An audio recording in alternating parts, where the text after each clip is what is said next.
याच्यात तर लोकशाही तरी टिकेल. एका आमदाराचा भाऊ सांगतो की मी 20,000 मतं बाहेरून आतमध्ये आणली. आमदाराचा म्हणजे ह्याची हिंमत बघा, सत्तेचा माज बघा, की एक आमदाराचा भाऊ सांगतो की आमदार असतो पैठणचा, त्यांचा बुमरेचा भाऊ भाऊ ना. हो पण त्याचा बुमरेचा भाऊ ना तो, मुलगा हल्ली कळतच नाही माहिती. या मतदार याद्या तपासताना ह्याच्यातला कोण त्या दिवशी सांगितलं नाही का मी, मुलीचं वय 114, वडिलांचं वय 43. त्या दिवशी काय मला बोलायचं ते मी बोललो. काहीही चालू आहे.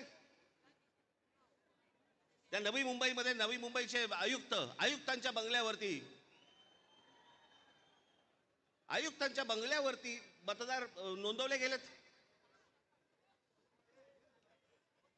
कोणीतरी सुलभ शौचालयामध्ये नोंदवला गेला.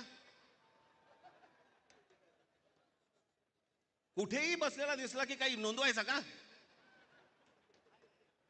ही अत्यंत लाजिरवाणी गोष्ट मला असं वाटतं देशभर सुरू आहे, प्रत्येक ठिकाणी सुरू आहे, प्रत्येक मतदारापर्यंत समजलंय. परवा दिवशी तर मी त्या वोटिंग मशीन बद्दल बोललो, मी त्याचं डेमॉन्स्ट्रेशन दिलं.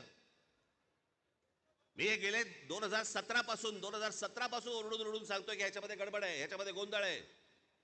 अशा प्रकारच्या साधी गोष्ट आहे. 232 आमदार निवडून आल्यानंतर जर महाराष्ट्रामध्ये मातम असेल, महाराष्ट्रामध्ये जर समजा सन्नाटा असेल, महाराष्ट्रामध्ये काहीच नसेल, सगळे जर मतदार हे गोंधळलेल्या अवस्थेमध्ये असतील आणि सगळ्यांना जर आश्चर्य पडलं असेल, निवडून आलेल्यांना चिमटे काढून बघत होते निवडून आलेले लोक की मी कसा आलो निवडून. पण निवडून आलेल्याची सोय अगोदरच झाली होती, त्याच्यामुळे त्याला माहिती नव्हतं की मी निवडून येणार. सगळे कारस्थानं, या सगळ्या गोष्टी ह्या सगळ्या निवडणूक आयोगाच्या मार्फत सगळ्या सुरू आहेत. कशा निवडणुका लढवायच्या मला जरा सांगा. भाई, जो मतदार उन्हातारामध्ये रांगेमध्ये उभा राहतो त्याच्या मतांचा अपमान नाही का? म्हणजे मतदारांनी मतदान नोंदवायचं, कुठेही करायचं, पण मॅच अगोदरच फिक्स आहे, त्याच्या मताला काय किंमत आहे? म्हणून मला आपल्याला सांगायचं आहे की आता जी काही कायदेशीर कारवाई प्रोसेसची सुरू आहे, मला असं वाटतं उद्धव ठाकरे आपल्याशी या संदर्भामध्ये बोलतीलच, सांगतीलच आपल्याला. ते सगळ्या गोष्टी सुरू असतील.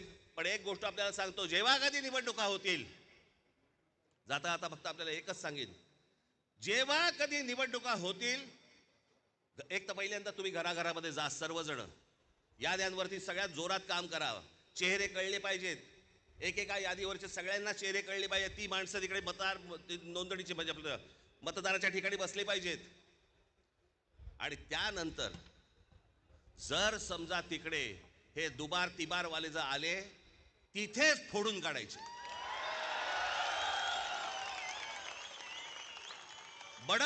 बडवायचे आणि मग पोलिसांच्या हातात द्यायचे. त्याशिवाय हे वटणीवरती येणार नाही. त्याशिवाय हा महाराष्ट्रामधला जो चाललेला कारभार आहे हा वटणीवरती येणार नाही. आज आपण सगळेजण इतक्या मोठ्या संख्येने इकडे सगळेजण आलात, मी आपल्या सर्वांचे आभार मानतो आणि आपली सर्वांची रजा घेतो. धन्यवाद. जय हिंद, जय महाराष्ट्र.